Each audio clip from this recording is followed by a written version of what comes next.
कहानियों से ज्ञान भी मिल जाता है और हम बोर भी नहीं होते। दोस्तों, जिस तरह मैं महात्मा बुद्ध की कहानियों से आप सबको मोटिवेट करता हूँ, वैसे ही आपका सिर्फ सब्सक्राइब करना मुझे मोटिवेट कर देता है। तो इस चैनल को सब्सक्राइब जरूर कर लें। अक्सर हम सबके मन में एक ख्याल उठा होगा कि जब हम किसी का बुरा करते ही नहीं है तो हमारे साथ बुरा क्यों होता है।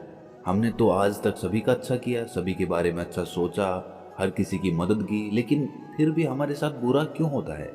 परमात्मा की ऐसी कौन सी व्यवस्था है जो कर्म निर्धारित करती है। तो आज की इस वीडियो में हम इसी टॉपिक पर चर्चा करने वाले हैं। इस टॉपिक को ध्यान लगाकर सुनेंगे तो आपका कर्मों के बारे में सारा कंफ्यूजन दूर हो जाएगा। बुद्ध कहते हैं कि एक पल में एक दिन को बदला जा सकता है और एक दिन में एक जीवन को बदला जा सकता है और एक जीवन इस दुनिया को बदल सकता है। अगर आपके पास खाने के लिए भोजन है और सोचने के लिए समय है कि आप कौन हैं, क्या हैं और ये जीवन क्यों जी रहे हैं, तो आप बहुत भाग्यशाली हैं। क्योंकि इस दुनिया में बहुत सारे लोग ऐसे हैं जिनका पूरा जीवन इन्हीं बातों में निकल जाता है कि आने वाले दिन में भोजन की व्यवस्था कहाँ से होगी। शाम को सुबह के भोजन के बारे में सोचते हैं और सुबह शाम के भोजन के बारे में सोचते हैं। उनकी जिंदगी इसी अंतराल में गुजर जाती है। आज हम अपनी चर्चा एक प्रश्न से शुरू करते हैं कि यदि हम बुद्ध के बताए जीवन मार्ग पर चलते हैं, तब हमें ना तो सुख का पता चलेगा और ना ही किसी के जाने का एहसास होगा। तो इस प्रकार के जीवन का क्या फायदा रह जाता है। और अगर हम भिक्षु बन जाएं और इस संसार की सभी चीजों को त्याग दें, तब हमें क्या प्राप्त होगा, हमारी अपनी मंजिल क्या होगी। इस दुनिया में बहुत से लोग अपने जीवन से बहुत प्रेम करते हैं, जबकि वो अपने जीवन को जानते तक नहीं है, फिर भी अपनी चलती हुई सांसों को संभाल कर रखना चाहते हैं। सबको यही डर होता है कि ये सांसें कहीं थम ना जाएं। जीवन बहुत विशाल और अनंत है, लेकिन जिस जीवन को आप जानते हैं वो बहुत छोटा सा है।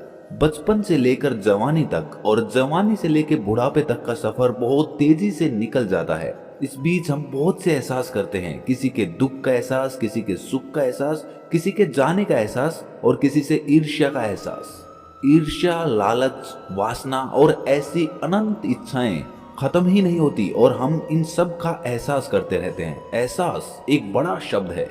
क्या वाकई आप अपने जीवन में सभी चीजों का, सभी कार्यों का एहसास कर पाते हैं? क्या आप एहसास कर सकते हैं सुख का, दुख का, अपने जीवन में घटित हो रही सभी घटनाओं का? जो इन सब चीजों का एहसास कर पाता है, सुख का, दुख का, अपने जीवन में घटित हो रही सभी घटनाओं का, वो बुद्ध के बताए मध्य मार्ग पर स्वतः ही चल रहा होता है। हम हमारे जीवन में सुख, दुख और न जाने कितने प्रकार के कार्यों से घिरे रहते हैं, फिर भी हम उनका एहसास नहीं कर पाते। सुख में सुख का आभास नहीं कर पाते, दुख में दुख का एहसास नहीं कर पाते। अब ये बातें थोड़ी सी आपको अजीब लग सकती है। देखिए, जब हमसे कोई दूर जाता है तो हम दुखी तो होते ही हैं। तो ये एहसास नहीं है तो क्या है? आप सुखी हैं, आपके पास सब कुछ है, तब आप क्या कर रहे हैं? क्या आप उस सुख को पहचान रहे हैं, उसको जी रहे हैं जो आपके पास है, या फिर प्लानिंग कर रहे हैं फ्यूचर की कि मुझे ये करना है, मुझे वो करना है, उसके पास कुछ ऐसा है तो वैसा चाहिए। जरा ध्यान दीजिए और अपने सुख के समय आप क्या करते हैं उसके बारे में विचार करिए।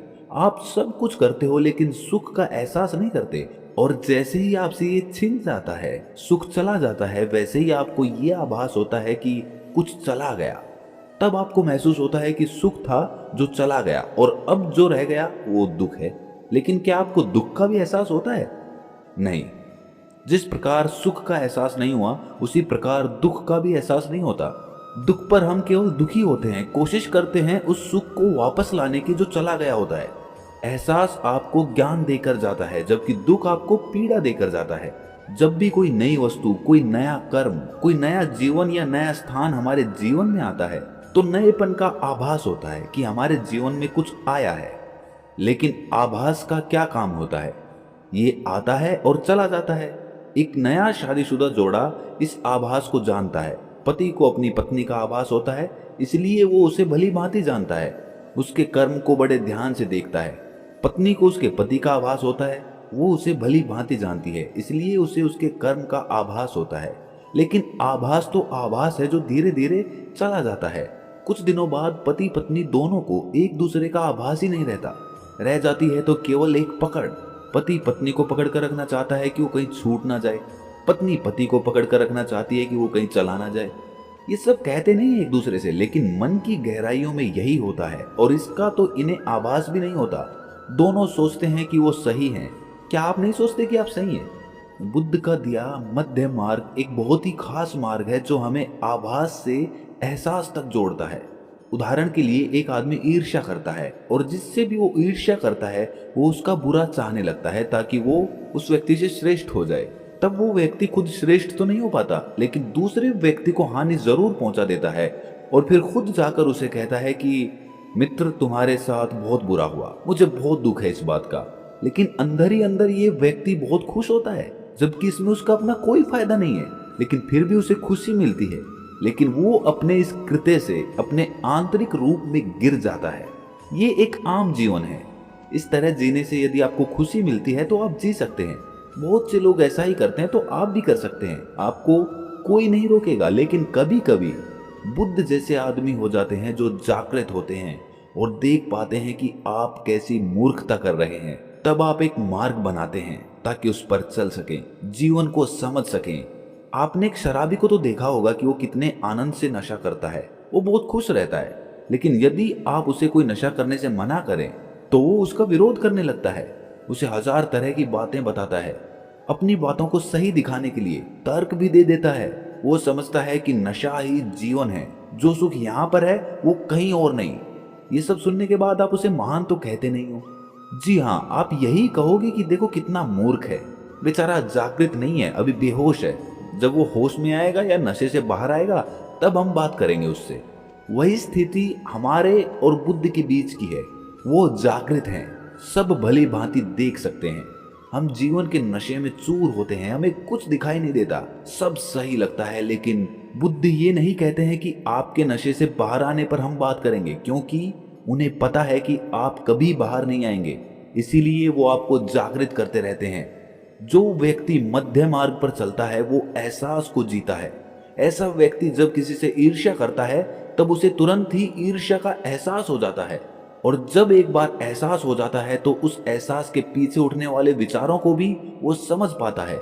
जैसे ही विचार दिखाई दे जाते हैं तो ईर्ष्या स्वयं ही समाप्त हो जाती है। इस प्रकार वो सुख और दुख दोनों को अनुभव कर पाता है, सबको अलग होकर देख पाता है। मध्य मार्ग पर ना तो सुख होता है और ना ही दुख होता है। तो फिर क्या होता है?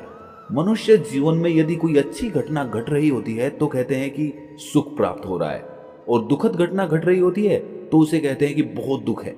और यदि इन दोनों के बाहर की घटना घट रही हो, मतलब मध्य मार्ग पर चलने वाले आदमी पर इसका कोई प्रभाव ना पड़े, तो उसे क्या प्राप्त हो रहा है, सुख या दुख? दुख तो नहीं कह सकते। एक तीसरा शब्द आता है जिसे कहते हैं आनंद। लेकिन जिन्होंने ये शब्द खोजा आनंद, वो कुछ और कहना चाह रहे हैं, क्योंकि वो आनंद को सुख नहीं बता रहे हैं, वो किसी और चीज के बारे में बात कर रहे थे। हमारी सोच समझ बस इतनी सी है कि हम आनंद को ही सुख समझ लेते हैं। क्या आपने कभी ये सोचा है कि हम अगर भिक्षु बन जाएं और संसार की सभी चीजों का त्याग कर दें, तब हम क्या प्राप्त करेंगे? हमारी अगली मंजिल क्या होगी? आपको कुछ भी प्राप्त नहीं होगा। भिक्षु बन जाने में या संसार को त्याग देने से ज्ञान प्राप्त नहीं होता है, समझ उत्पन्न नहीं होती है, बुद्धत्व प्राप्त नहीं होता है। वर्तमान में ऐसे कई लोग हैं जो अलग अलग तरीके से संसार को त्याग चुके हैं, फिर भी संसार के प्रति उनकी कामना में कोई कमी नहीं आई। वो आज भी वैसे ही क्रोधित होते हैं जैसे कि संसार में होते थे। वो आज भी वैसे ही दुखी होते हैं जैसे संसार में होते थे। वो आज भी उतने ही अंधेरे में हैं जितने संसार में थे। केवल वस्त्र और जीवन के तरीके को बदल देने से हम जागृत नहीं हो जाते हैं। ये तो अंदर की प्यास है। जब किसी के मन में कोई सवाल खड़ा होता है तो कोई उसे बाहर की तरफ खोजता है और कोई अपने अंदर की तरफ खोजता है। लेकिन आवश्यक क्या है? आवश्यक है स्वयं से अपना मार्ग खोजना, उस मार्ग पर चलना, उस मार्ग को पूरा करना। बुद्ध कहते हैं कि अपना दीपक खुद बनो, उसकी रोशनी में आगे बढ़ो। जो अपना उत्तर बाहर की ओर खोजते हैं वो खोजते खोजते थक जाते हैं, लेकिन उन्हें कोई उत्तर नहीं मिलता। लेकिन कुछ दूसरे लोग भी होते हैं, वो अपने स्वयं के अनुभव से अपने अंतर की ओर मुड़ जाते हैं और अपने अंतर में उसका जवाब ढूंढते ढूंढते थक जाते हैं। तब वे शून्य में उतर जाते हैं। शून्य में महा उत्तर है, वहां पे हर चीज का जवाब है। और इसके लिए परिवार को छोड़ने की आवश्यकता नहीं होती, और ना ही भिक्षु बनने की आवश्यकता होती है, और ना ही सन्यासी बनने की आवश्यकता होती है। यदि आपके अंदर प्यास है तो आप पानी ढूंढ ही लोगे। चलिए, अगर हमें ये सब मिल भी गया तो हमारी अगली मंजिल क्या होगी? ये सवाल बेहद पेचीदा है, क्योंकि हर बात को कहकर हर बार समझाया जा सके ऐसा करना थोड़ा मुश्किल हो जाता है, क्योंकि शब्द और समझ सीमित होती है। इस बात को समझाने के लिए ब्रह्मांड, उत्पत्ति, समय, निर्माण, प्रकृति, कर्म, मनुष्य और उसके कर्म, कर्म का लेखा और उसका प्रभाव, और उससे उत्पन्न चक्र और उस चक्र की संपत्ति और मोक्ष के बाद उस निर्वाण को समझना होगा जो अभी संभव नहीं है। इन सब बातों में उलझकर हम अपने ध्यान के इस छोटे से क्षण को भी नहीं जी सकते हैं, जो हमारे दिए को प्रकाशित करता है, उसको ईंधन देता है। हमारे अंदर का जो दीपक है उसके लिए ईंधन क्या है? दीपक को जलते रहने के लिए ईंधन की जरूरत होती है, लेकिन हमारे अंदर के दीपक का ईंधन क्या है? ये ईंधन ध्यान है। जब आप ध्यान करते हैं तो वो दीपक निरंतर जलता रहता है और हमारे पूरे शरीर में, पूरे ब्रह्मांड में उसकी रोशनी पहुंचती रहती है। चलो आपको एक काल्पनिक कहानी सुनाते हैं। दो बिल्लियां थी, गुरु बिल्ली और शिष्य बिल्ली। गुरु बिल्ली की सोचने और समझने की क्षमता बहुत अलग थी। वो इंसानों को बड़े ध्यान से देखती और उसे समझने की भरपूर कोशिश करती। ध्यान से देखने के कारण उसके अंदर ध्यान का उदय हुआ। उसने कुछ ऐसा एहसास किया जो केवल मनुष्य के लिए ही करना संभव था। तब एक दिन उसे मोक्ष का ज्ञान प्राप्त हुआ। उसने ये बात शिष्य बिल्ली को बताई तो शिष्य बिल्ली ने पूछा कि मोक्ष से क्या होगा? तो गुरु बिल्ली ने कहा कि मैंने सुना है कि सब समाप्त हो जाता है, कुछ नहीं रहता, मैं भी नहीं रहूंगी। शिष्य बिल्ली ने कहा कि ऐसे मोक्ष का क्या फायदा जब हम ही ना रहें? मुझे तो ऐसे ही आनंद आता है, मजे से चूहे मारकर खाओ। इस जीवन में कितना आनंद आता है, इस जीवन में सुख है, दुख है, सब कुछ तो है। फिर ये मोक्ष पाकर क्या करना है? तब तो ये सब कुछ छूट ही जाएगा ना। जहां ये सब कुछ मिलेगा ही नहीं तो वहां जाकर क्या फायदा? गुरु बिल्ली ने कहा कि मैंने ध्यान किया है, इससे मुझे एक अलग ही अनुभव हुआ है जो मुझे बिल्ली रहते हुए कभी नहीं हुआ। मैंने अलग एहसास किया। जब ये सब इतने अजीब हैं तो मोक्ष कितना अजीब होगा। मैं उसे भी जानना चाहती हूँ, भले ही मैं ना रहूं। और एक दिन ध्यान करते करते गुरु बिल्ली मोक्ष को प्राप्त कर गई और उसकी मृत्यु हो गई। शिष्य बिल्ली ने कहा, अजीब पागल गुरु बिल्ली थी, अपना पूरा जीवन व्यर्थ के कार्य में ही गुजार दिया।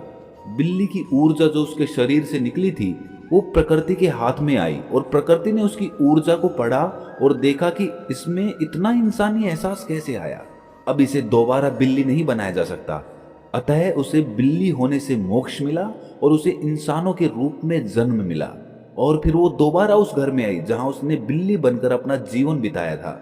और उस घर में अभी भी वो शिष्य बिल्ली चूहे पकड़ रही थी।